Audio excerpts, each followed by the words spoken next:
po namin at kay Mr. President po kasi binigyan niya po kami ng pagkakataon na magkaroon po ng sarili po naming bahay na matitirahan, na totoong talagang sa amin na po.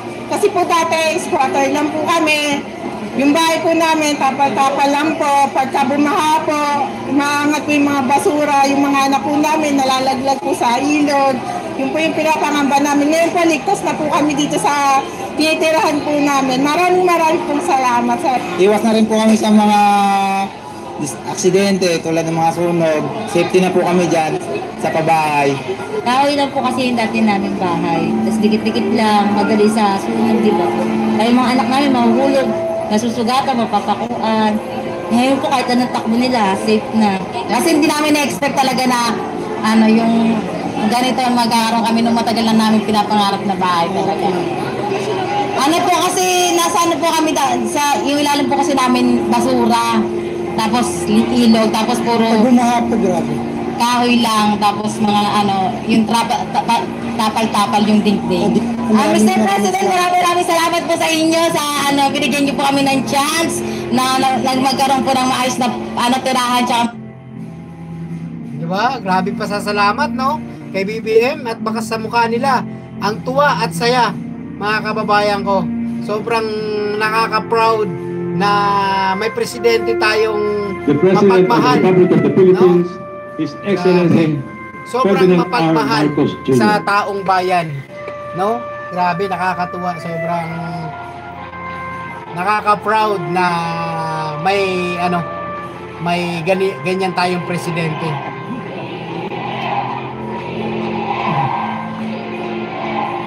Maraming salamat.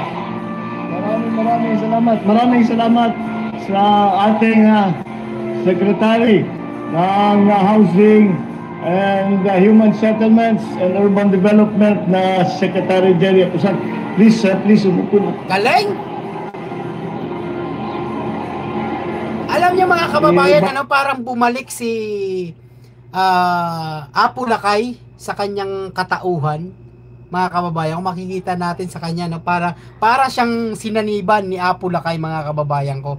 At talagang makikita natin na kung ano yung ginagawa ng kanyang ama noon, ay siya namang talagang sinusundan niya, mga kababayan. Talagang makikita na ng maraming Pilipino na may isang Marcos ulit na nagbabalik at hindi kayo binigo, no, sa kanyang sinabi nung kampanya. 'Di ba? Lahat ng sinabi ni BBM, mga kababayan, yung 20 pesos na bigas na yan, yung binabati ko sa mga kritiko niya, mga kababayan, 'di ba? Kahit hindi niya naman yung pinangako, 'di ba? Kahit pinangarap 'yun, pero anong ginawa ni BBM, no? Kahit pinangarap ni BBM ay siyang tinupad para sa mga kritikong ito na siyang nakikinabang ngayon.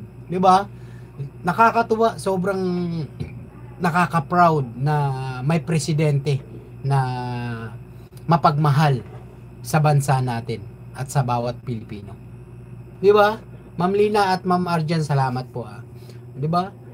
Nakakaiyak na panibagong achievement na naman ng gobyerno ni PBBM, no? Sa kanya lang talaga na nagbabalik ang tiwala ng taong bayan, no, mga kababayan.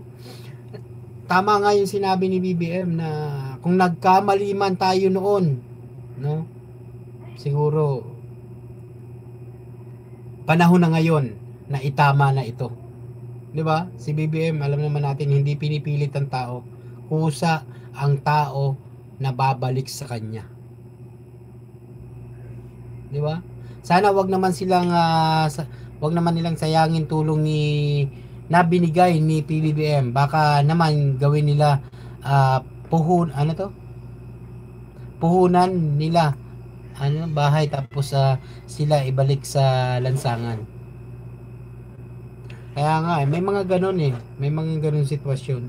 Ay, mga kababayan, sa mga hindi pa po nakapag-like, share, subscribe, yan, please like, share, subscribe, mga kababayan ko. At hanggang dito na lang muna yung live ko, at magkita-kita po tayo sa aking next live, mga kababayan. Sa good news na naman tayo, no? Ibalita natin yung mga good news at hindi tayo titigil, mga kababayan.